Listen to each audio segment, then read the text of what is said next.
les damos las bienvenidas el día de hoy, en nuestro tercer día de conferencia para la Semana de Psicología. Y definitivamente no podemos empezar el día de hoy sin antes felicitar a todos los psicólogos el día de hoy, a todos nuestros estudiantes, nuestros profesores que nos están viendo, felicitarles, agradecerles por el trabajo tan importante que están haciendo y a nuestro invitado, por supuesto, también felicitarle. El día de hoy tenemos nuestra conferencia, nuestra primera conferencia del día de hoy con el... Ay, me tildió.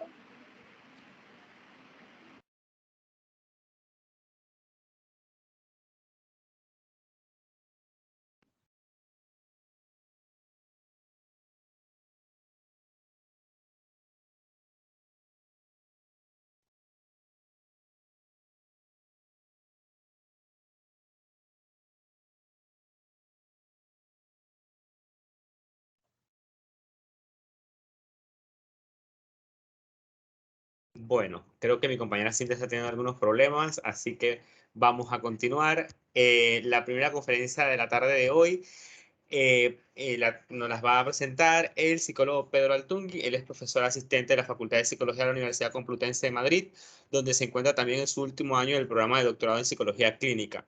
Su campo de estudio es la personalidad y variables diagnósticas, así como el tratamiento psicológico de las víctimas de atentados terroristas. Pedro también ha colaborado desde el 2021 con el equipo de investigación del profesor Ari Krosklansky de la Universidad de Maryland, donde ha realizado una estancia predoctoral gracias al contrato previo como doctor en formación otorgado por el Ministerio de Ciencia e Innovación de España. Pedro trabaja en la actualidad para el Consejo General de Psicología de España y es supervisor en un equipo de investigación dentro del programa Research Summer School de la Federación Europea de Asociaciones de Estudiantes de Psicología, ESPA. Desde el 2008 es el presidente de la edición 15 de la Asociación Internacional de Psicología Aplicada y miembro de su Task Force en Terrorismo y Construcción de Paz. Tiene un máster en Psicología Clínica y otro en Psicología General Sanitaria, donde puede ser... bueno, listo. La presentación de hoy es sobre personalidad y variables transdiagnósticas, justamente. Entonces, Pedro, pues nuestras pantallas son tuyas. Muchísimas gracias por regalarnos tu tiempo y tu conocimiento.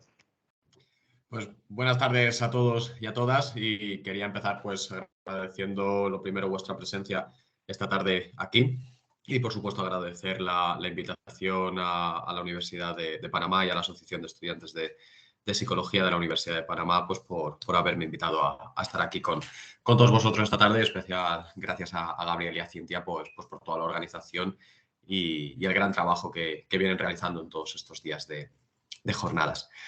Y bueno, como ha comentado Gabriel, lo que voy a hablar hoy o lo que os quiero presentar es un poco el profundizar quizás sobre qué es lo que hay detrás de la personalidad, ¿no? Aquí seguramente todos y todas somos psicólogos, psicólogas en distintas etapas, en distintos momentos de nuestra carrera o de nuestra etapa formativa, pero sin duda todos hemos escuchado mil y una veces hablar de la personalidad como un concepto central en, como no podía ser de otra manera, cualquier aspecto psicológico. Pero claro, precisamente porque es un concepto central, creo que es importante que no perdamos de vista el comprender y el seguir analizando, el seguir descubriendo qué es la personalidad. Cuando hablamos de personalidad, ¿de qué es lo que estamos hablando, no?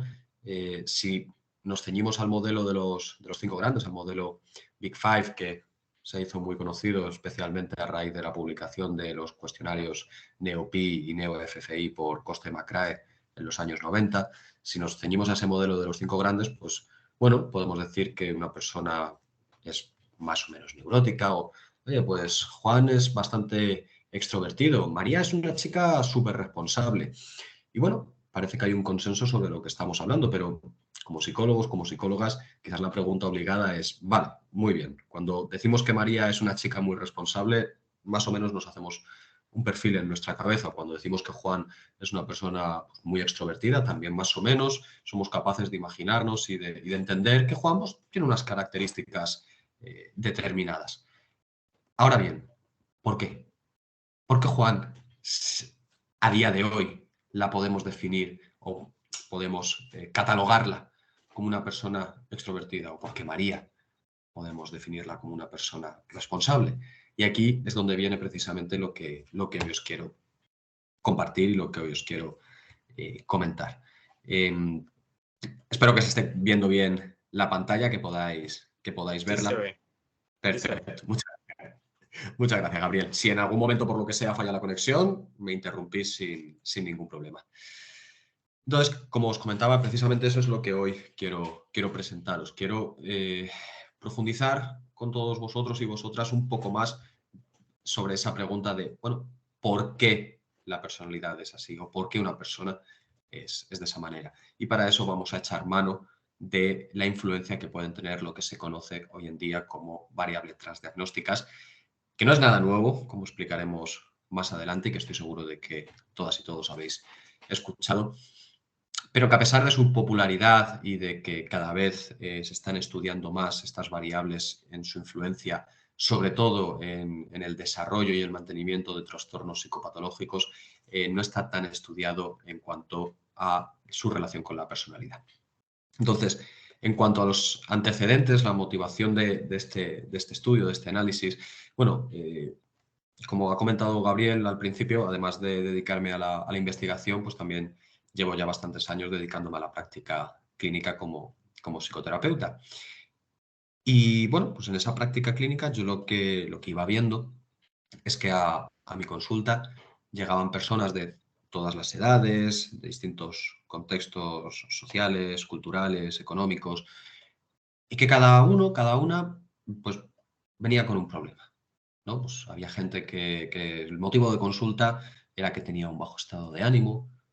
Otras personas venían quizás pues, porque se sentían muy nerviosas, muy angustiadas, con un cuadro, podríamos decir, de ansiedad, incluso que habían vivido un ataque de pánico, ¿no? Para los que os dediquéis a la psicoterapia, sabréis que muchas veces estos son los puntos de inflexión que llevan a alguien a pedir ayuda, a acudir a terapia, ¿no?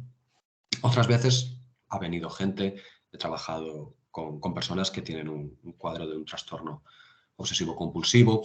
Y luego, pues también, precisamente por mi especialización en el ámbito de las víctimas del terrorismo, pues bueno, desgraciadamente he tenido que trabajar muchas veces con personas que tienen estrés postraumático. Digo desgraciadamente porque es muy duro que a día de hoy siga teniendo que haber personas que lo pasan tan mal por algo como puede ser el terrorismo. Entonces, bueno, como veis, hasta aquí no hay ninguna sorpresa, no hay nada que nos llame la atención, ¿no? Sin embargo, la pregunta que empezó a surgir en mi cabeza es, a medida que iba viendo más y más pacientes, cada uno con sus cuadros clínicos, con sus problemáticas, con sus dificultades, había ciertos aspectos que yo veía que eran como bastante comunes, ¿no? Que independientemente de que esa persona viniese con un cuadro de ansiedad por problemas en el trabajo o que esa persona viniese con un bajo estado de ánimo después de una ruptura sentimental, cuando indagabas en su historia personal, cuando indagabas en lo que había pasado, ¿no? Pues un tiempo antes de ese detonante, lo que veía es que muchas veces lo que parecían historias muy diferentes, en realidad no lo eran tanto. O sea, al final, los seres humanos somos bastante parecidos. Y aquí me surgió la inquietud de decir, ostras, mucha gente me dice que, por ejemplo, y no sé si esto os sentiréis identificados o lo habéis escuchado en vuestro entorno, pero por ejemplo, no aguanto la incertidumbre. Qué mal llevo el no saber qué es lo que va a pasar. Me come por dentro. Y lo curioso es que eso se lo escuchaba decir tanto a la persona que presentaba un cuadro de bajo estado de ánimo, como a la persona que presentaba un cuadro de estrés postraumático, como a alguien que tenía un trastorno de ansiedad. Y lo mismo sucedía con otras cuestiones, ¿no? Como por ejemplo, también te decían, yo lo que llevo muy mal es cuando empiezo a notar, ya sabéis cómo son los pacientes muchas veces, sobre todo al principio, ¿no? Y los pacientes tienen dos emociones cuando llegan a consulta, bien y mal. Eso es todo lo que te saben decir a nivel emocional, ¿no? Luego vamos aumentando ese conocimiento, ese vocabulario emocional, psicológico, pero al principio esas son las dos emociones. Entonces te decían, yo es que, mira, Pedro, cuando pienso en estas cosas, noto por dentro, estoy mal, me encuentro mal. Y claro, tú cuando profundizas a lo que acabas viendo y lo que acaban dándose cuenta los pacientes es que las sensaciones fisiológicas que les producen las emociones les generan en sí mismas aún más ansiedad, aún más malestar. Y de nuevo, esto es algo que veía de manera transversal en cuadros clínicos y psicopatológicos que a priori cada uno eran de su padre y de su madre, que eran totalmente independientes entre sí. Entonces, claro, yo ahí, con mi parte investigadora, ya empecé a decir, ¿y esto por qué puede ser? ¿Por qué puede ser que ante las mismas, no problemáticas situacionales, sino más bien como problemáticas internas, como factores de riesgo inherentes a las personas? Pero ¿y por qué unas tiran o vienen a consulta o desarrollan un trastorno de ansiedad y otra persona un trastorno del estado de ánimo? ¿Qué hay diferente, no? Entonces, esa pregunta fue la que motivó el comienzo de mi estudio, porque sabía que la respuesta, sin duda, no podía estar en las situaciones que vivían las personas, porque esas eran muy diferentes, sino que tenían que estar en lo que era común, en la personalidad. Entonces, bueno, cuando hablamos de personalidad o cuando nos formamos como psicólogos, pues algo que siempre nos dicen y que tenemos claro desde el principio y que es muy importante no olvidarlo en ningún momento, sobre todo en la práctica clínica, es que cada persona es un mundo, ¿no? Cada uno somos diferentes, tenemos una historia de vida, un bagaje y bueno, pues es a veces difícil establecer criterios o un perfil común. Pero bueno, al final sí que es verdad que si en algo estamos de acuerdo es que la conducta del ser humano es la suma de nuestra personalidad y de las situaciones en las que vivimos. Ahora bien, esas diferencias personales, esas diferencias biográficas, ¿de dónde parten? Bueno, pues obviamente de las situaciones que cada uno de nosotros y de nosotras hemos vivido en el pasado, también de factores biológicos y también, por supuesto, al final de nuestra biografía, de lo que es nuestra historia de vida. Estos tres elementos, agrupados, ¿no?, en estas tres categorías principales, son lo que, de alguna manera, luego conforman y dan lugar a nuestros pensamientos, a nuestro sistema de creencias, a nuestros esquemas de entender el mundo, nuestras creencias nucleares y, por ende, también a nuestras emociones y comportamientos. Y al final, ¿qué es todo esto? Todos estos pensamientos, emociones, creencias, comportamientos, nuestra personalidad. Cuando establecemos una serie de patrones más o menos estables a lo largo del tiempo, consistentes, eso es lo que definimos como rasgos de personalidad o como la propia personalidad. Ahora bien, volviendo a la pregunta que nos hacíamos al inicio, ¿de qué depende esa personalidad? Bueno, aquí ya hemos visto que las situaciones, la biología y nuestra biografía personal puede influir en el desarrollo o en cómo es nuestra personalidad. Pero bueno, aquí entonces tendríamos ejemplos que nos pondrían difícil esta respuesta. ¿Qué pasa con los gemelos? ¿Qué pasa con hermanos que se han criado toda la vida, que ahora mismo imaginémonos que tienen 18 años, que han ido siempre al mismo colegio, a la misma clase, se han criado obviamente en el mismo hogar, muchas veces tienden a tener los mismos amigos, pero aún así siguen siendo personas que luego son distintas con sus propias creencias, con sus propios pensamientos, con sus propias emociones, con sus propias necesidades, con su propia vida?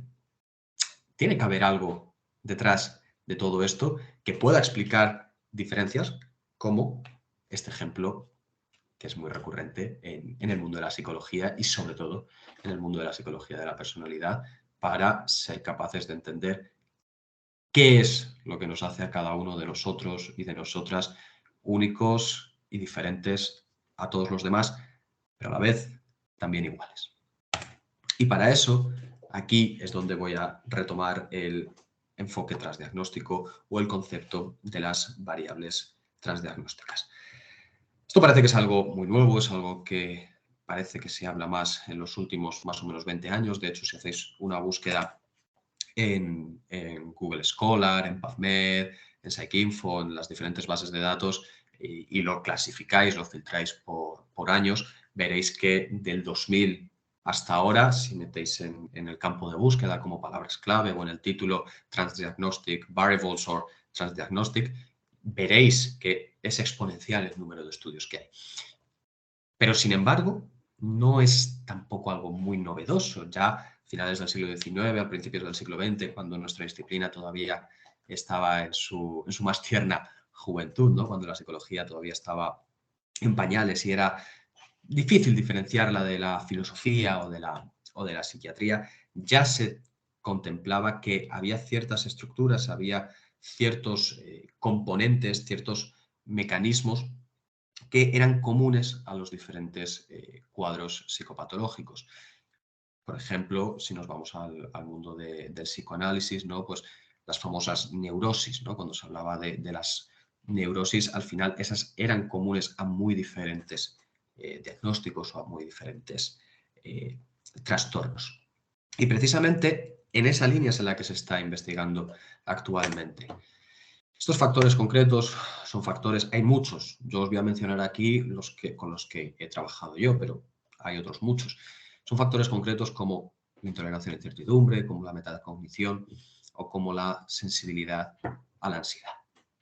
Que estos factores concretos se sabe porque ya desde hace 100 años, pero sobre todo en estos últimos 20 años de una manera más estructurada, más sistematizada, más protocolizada, se ha estudiado su influencia en el desarrollo y mantenimiento de trastornos psicopatológicos. Y se sabe que, por ejemplo, sin duda, de estos tres que os traigo, tanto la intolerancia a la incertidumbre como la sensibilidad a la ansiedad son los principales o uno de los principales componentes que explican una buena parte de la presencia de los trastornos de ansiedad.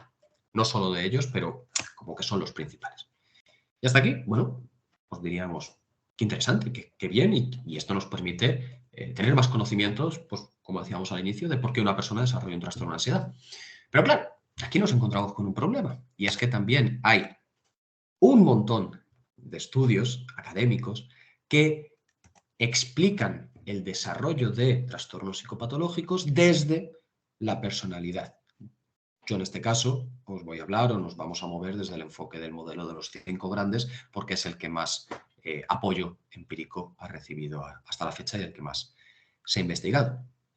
Entonces, claro, con este cuadro presente tenemos un problema y es, vamos a coger como ejemplo el trastorno de ansiedad generalizada.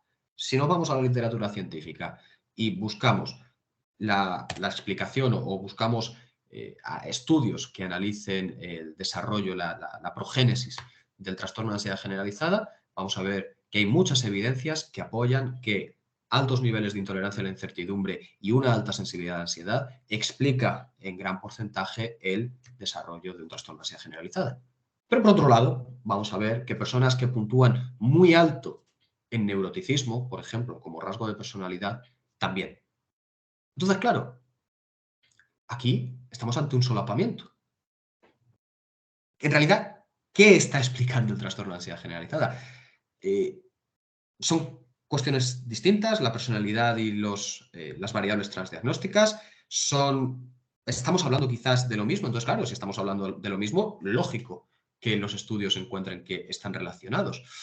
Unos están dentro de otros, es decir, las variables transdiagnósticas son factores de orden inferior o subyacentes a los factores de personalidad, o es al revés, o la personalidad es un subcomponente o es una cajita pequeña de los factores transdiagnósticos.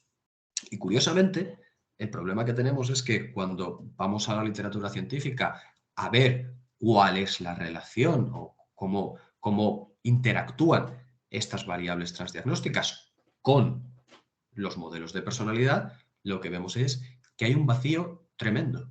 Prácticamente, y yo para el desarrollo de mi tesis llevo 5 años reciclando la búsqueda bibliográfica y es prácticamente imposible encontrar un solo estudio cuyo objeto de análisis sea precisamente analizar o estudiar la relación entre estas variables transdiagnósticas y la personalidad. Lo más que nos vamos a encontrar son estudios del tipo cómo la personalidad y la intolerancia a la incertidumbre promueven el desarrollo de X trastornos. Vale, y ahí es verdad que podemos hacernos una idea, pero seguiríamos teniendo el mismo problema y es ¿qué es específico de quién y si hay alguien que, si hay un factor, si los factores generales están por encima de los factores concretos, si es al revés, ¿qué está pasando aquí? Y esto es precisamente sobre lo que queremos arrojar luz. Pero antes de ello, por si no conocierais alguno de estos conceptos, de estas variables transdiagnósticas con las que vamos a trabajar y que voy a presentar en esta charla, las voy a definir muy rápidamente. La intolerancia a la incertidumbre, ya sabéis, los psicólogos en cuanto al marketing no nos quebramos mucho la cabeza, no somos muy originales ni tenemos mucha fantasía para poner los nombres. Y sí, es lo que parece. Es el malestar, el desconfort que sentimos las personas o que pueden sentir algunas personas ante la vivencia de situaciones de incertidumbre. Aquí es muy importante diferenciar incertidumbre de otros conceptos relacionados pero que no son iguales. La incertidumbre hace referencia a cuando no tenemos forma o no podemos saber qué es lo que va a pasar. No tenemos información, por así decirlo, sobre el resultado. Si nos imaginamos el típico ejemplo de estadística de tirar el dado, es incierto qué es lo que va a pasar. Ahora bien, debemos diferenciar incertidumbre de, por ejemplo, la ambivalencia. ¿En qué se diferencia la incertidumbre de la ambivalencia? En que en la ambivalencia sí podemos tener información sobre cuál puede ser la probabilidad de los resultados, aunque no tengamos certeza. En la incertidumbre, no sé, se centra en no sé lo que va a pasar. La ambivalencia lo que nos habla es no puedo estar seguro de lo que va a pasar, pero creo o pero tengo información de que es más probable, yo qué sé, pues si tenemos trucado el dado y 4 de las caras es un 1, vale, hay ambivalencia, pero hay cierta certeza sobre la probabilidad de que salga 1. En cuanto a la intolerancia a la incertidumbre, importante saber que esto quizás también es una ventaja evolutiva en los seres humanos. ¿Por qué? Porque si nos paramos a pensarlo, el ser humano como animal que somos, no se nos debe olvidar, pues somos bastante flojos. Imaginémonos cualquiera de nosotros, de nosotras, si ahora mismo nos soltasen en medio del bosque, en medio de la selva. Probablemente no duraríamos mucho. Es más, si nos soltasen junto con nuestro perro, con nuestro gato, yo apostaría a que nuestra mascota sobrevive más tiempo que cualquiera de nosotros. ¿Por qué? Porque no somos especialmente resistentes, no tenemos una piel muy gruesa, no tenemos fuertes garras ni fuertes mandíbulas. Sí, corremos rápido, pero muchos depredadores que hay en la selva nos cogen en un momento. Tampoco aguantamos mucho tiempo sin comer, sin beber. Entonces, ¿cómo hemos llegado a controlar el mundo, a controlar la naturaleza? La respuesta rápida que nos viene siempre es por nuestra inteligencia. Bien, pero ¿qué significa la inteligencia? Porque los animales también son inteligentes. ¿Cuál es la característica más distintiva de la inteligencia, o una de las más distintivas de la inteligencia del ser humano? Pues, como habréis estudiado, es la capacidad que tenemos de imaginarnos y de anticipar un futuro. Y precisamente eso es lo que nos hace en gran parte únicos. Somos capaces de anteponernos, de anticipar los futuros peligros y las diferentes oportunidades para sobrevivir. Y como os podéis imaginar, en este escenario, la incertidumbre no es buena compañera. Es más, lo que necesitamos es certidumbre para sobrevivir. Necesitamos saber por dónde va a venir el peligro, por dónde va a venir el león o la pantera a atacarnos, por dónde van a aparecer los ciervos o por dónde suelen ir los conejos a comer para poner ahí precisamente las trampas. Así que, como veis, esta intolerancia a la incertidumbre quizás está promovida y está reforzada biológicamente, puesto que ayuda a nuestra supervivencia. El problema, como todo en psicología, cuando nos es desadaptativo. Lo mismo sucede con la sensibilidad a la ansiedad. Ansiedad tenemos todos, es una de las muchas emociones que tenemos los seres humanos y que tenemos heredadas desde, evolutivamente hablando, desde los reptiles. Una lagartija siente ansiedad de una manera muy simple, pero es por eso que sale corriendo en cuanto nos ve, porque se asusta, tiene esa ansiedad, tiene esa sensación de peligro. Ahora bien, de nuevo, hay personas que esas sensaciones, sobre todo a nivel fisiológico, como hablaba al principio, pues las toleran mejor y otras que las toleran peor y que esas propias sensaciones fisiológicas las interpreta como peligrosas. De alguna manera es la pescadilla que se muerde la cola. Y por último, la variable de metacognición, que es la palabra bonita para rumiación, para darle vueltas a la cabeza, para pensar sobre nuestros propios pensamientos. De nuevo, así en abstracto, esto no es algo negativo. El problema es cuando nos quedamos enganchados en ciertos pensamientos. Y como veis, cuando juntamos estas tres variables, vemos que es muy fácil que la una entre la otra se vayan dando la mano y en muchas ocasiones se retroalimenten entre sí. Ese es el motivo también por el cual las hemos elegido como variables de estudio. Por lo tanto, el objetivo que nos planteamos en esta investigación es estudiar cuál es la relación que existe entre estas tres variables transdiagnósticas que hemos mencionado con los 5 rasgos, con las 5 dimensiones del modelo de personalidad Big Five. ¿Cómo lo hemos hecho? Bueno, para ello hemos recogido 4 muestras que ahora detallaré más adelante, pasando esta batería de cuestionarios. Y posteriormente, para analizar los resultados, hemos llevado a cabo tanto un análisis factorial, que ahora procederé a explicar, como un modelo de regresión para poder analizar esa capacidad predictiva de estas variables. En cuanto a los participantes, como decía, hemos contado con población general española y para ello hemos usado el método de bola de nieve.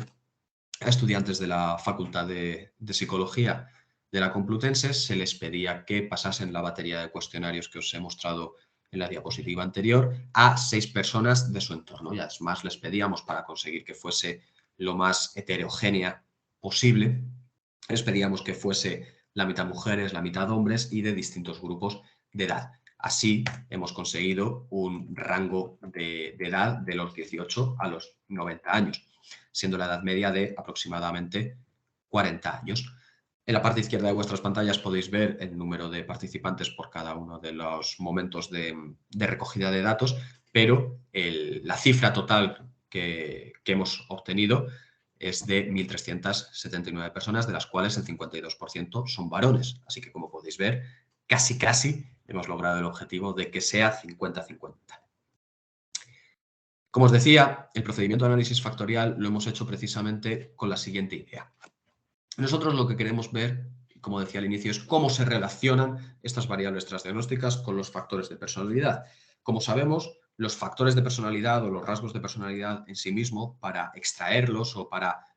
¿Por qué hablamos de neuroticismo? ¿Por qué hablamos de extroversión? Bueno, pues porque, entre otros, Costa y McRae, Goldberg, otros muchos investigadores posteriormente, lo que hicieron fue coger muchísimos adjetivos, muchísimos atributos y vieron cómo dichos adjetivos saturaban entre sí, se correlacionaban entre sí mediante análisis factoriales. Entonces, bueno, esas agrupaciones de conceptos, de adjetivos que encontraron, pues fue lo que, después de mucho trabajo y después de mucha depuración, dio lugar a esos 5 rasgos o esos 5 paquetes o bloques de la personalidad que hoy conocemos. Entonces, siguiendo esa misma lógica, dijimos, bien, pues vamos a hacer lo mismo para este estudio. En este caso, lo que hicimos es varios paquetitos de ítems con los rasgos del Big Five. En concreto, como usamos el NeoF, esto que no lo he explicado antes, perdón, usamos el NeoFFI, que como sabéis es la versión abreviada de 60 ítems del cuestionario de personalidad, mientras que el NeoPR son 240 ítems. Ya sabéis que cuando se cuenta con participantes voluntarios, cuanto más podamos reducir el número de preguntas, mejor. Entonces, lo que nos interesaba especialmente era estudiar el rasgo de neuroticismo, porque es el que ya se sabía que se relacionaba especialmente con muchos trastornos psicológicos. Entonces, para medir el neuroticismo sí que usamos los 36 ítems del NeoPR, mientras que para los otros 4 rasgos de personalidad usamos los 12 ítems del NeoFFI. En cualquier caso, hicimos esos paquetitos y luego, por otro lado, metimos las puntuaciones totales de los 3 cuestionarios que se usan para medir la intolerancia a la incertidumbre, que es la IUS27, la sensibilidad a la ansiedad, que es la ASI3, y la metacognición, que es el MCQ30. El método de extracción que solicitamos es el de máxima probabilidad, con una rotación Promax y con un número fijo de factores, 5, puesto que lo que queremos es ver si nuestros datos también se ajustan a ese modelo de los 5 grandes. Y posteriormente, lo que íbamos a hacer y lo que hicimos es un análisis de regresión lineal para verificar de alguna manera los resultados encontrados. De tal manera que la variable criterio, la variable dependiente en ese modelo de personalidad, sería el rasgo de personalidad con el que más sature cada una de las 3 variables transdiagnósticas, y como variables predictoras o independientes, pues cada una de las 3 variables transdiagnósticas. Y aquí podéis ver los resultados. Afortunadamente, porque si no hubiese sido un problema para explicarlo, pero afortunadamente, como veis, aquí lo que se llama neuroticismo A, B, C, extraversión, son esos paquetitos de los que hablaba. Los ítems que conformaba cada uno de los paquetitos se asignaron de manera totalmente aleatoria mediante el programa Randomizer, que ahí tú le metes cuántos ítems quieres o cuántos números quieres agrupar en cuántos paquetitos y te lo da para que sea totalmente aleatorio. La primera buena noticia es que los datos que obtuvimos en nuestros participantes mostraban que, como no podía ser de otra manera, porque si no hubiera sido un problema, que esos cuestionarios medían la personalidad siguiendo el modelo de los 5 grandes y saturaban perfectamente cada uno en su grupo. Pero luego, y eso es lo exclusivo de nuestro estudio, lo que vimos, como podéis ver en la parte de abajo de vuestras pantallas, es que precisamente las puntuaciones de intolerancia a la incertidumbre, sensibilidad a la ansiedad y metacognición, donde más saturaban, es decir, con lo que más se relacionaba, era justamente con el neuroticismo, con la escala o con el rasgo de neuroticismo. Es verdad que, bueno, por supuesto, como cualquier análisis factorial, también veíamos que se relacionaba con el resto de factores y no debemos olvidar que los rasgos de personalidad se interrelacionan entre sí, pero donde mostraban una cohesión o una agrupación, una saturación más fuerte, era precisamente con el neuroticismo. Así que ya podíamos empezar a responder un poco la pregunta. Y ya podíamos ver que, concretamente, tanto la sensibilidad a la ansiedad como la metacognición como la intolerancia a la incertidumbre tiene mucho que ver o de alguna manera se parece mucho con el neuroticismo, con el rasgo de neuroticismo y con lo que mide. Así que es por esto que ahora hicimos el análisis de regresión, porque, vale, de acuerdo, yo sé que ahora ya sabemos que estas 3 variables se relacionan con el neuroticismo, pero una cosa es que se relacionen y otra cosa es que expliquen, es decir, que tenga una capacidad predictiva, que podamos decir, no, es por estas variables que una persona va a tener una puntuación más alta, más baja, media en este caso, el neuroticismo. Es por eso que el rasgo de neuroticismo se introdujo en ese modelo de regresión como variable criterio y como variables predictoras. Bueno, pues como las 3 saturaban dentro del mismo rasgo, pues se metieron las 3 juntas. Y como siempre, como variables de control, el sexo y la edad. Y lo que vimos es que el modelo de regresión explicaba un 49,6% de la varianza de las puntuaciones en el rasgo de neuroticismo. Es decir, que la mitad de la puntuación del neuroticismo quedaba explicada por los niveles de intolerancia a la incertidumbre y de sensibilidad a la ansiedad. No de metacognición porque, como podéis ver más abajo, no quedó incluida esta variable en el modelo. Lo cual es muy buena noticia porque nos permite un poco ya seguir ahondando en esa respuesta a la pregunta inicial que nos hacíamos. Y es que cuando hablamos del neuroticismo, al 50% de lo que estamos hablando es de cuáles son los niveles de tolerancia a la incertidumbre y a la ansiedad que una persona presenta. Más específicamente, sobre todo, qué niveles de intolerancia a la incertidumbre. Como podéis ver aquí más abajo, redondeado en rojo, era precisamente esta variable la que más se relacionaba o la que más peso tenía dentro del modelo. Como conclusiones finales, como decía, vemos que estas tres variables de todos los factores de personalidad con el que más se relacionaba y con el que una mayor entrelazamiento se encontró es con el neuroticismo, pero que una vez llevado a cabo un análisis estadístico más exhaustivo, más pormenorizado, lo que vimos es que el neuroticismo era el resultado, al menos la mitad de ese neuroticismo es el resultado del perfil individual de cada sujeto en cuanto a su tolerancia o intolerancia a la incertidumbre y a la ansiedad. Para el futuro, ¿qué es lo que nos queda o qué es lo que sería interesante estudiar? Bueno, por un lado, ver si los perfiles en estas variables transdiagnósticas en un momento determinado son capaces de predecir qué perfil de personalidad va a tener un individuo en un momento futuro. Si somos capaces de predecirlo con acierto, seguiríamos, reforzaría estos resultados que ya hemos encontrado ahora mismo.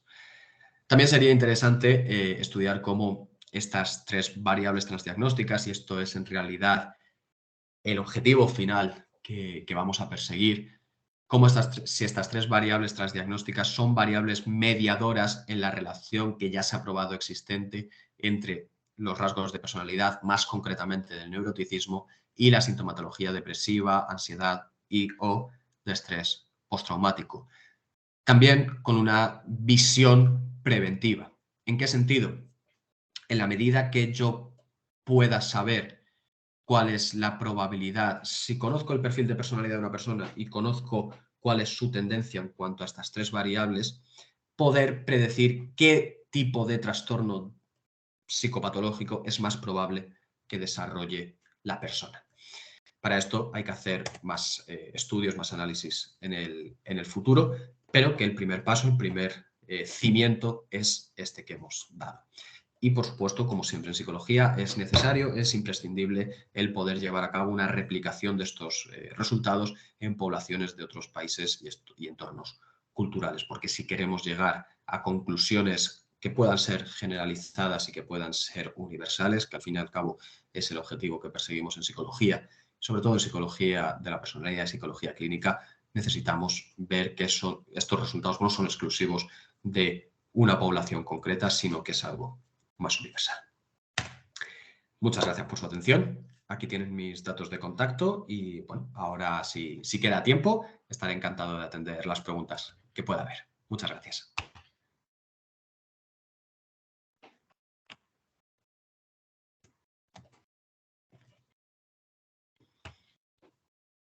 Muchas gracias, Maestro Pedro, por esta conferencia tan interesante. Abrimos el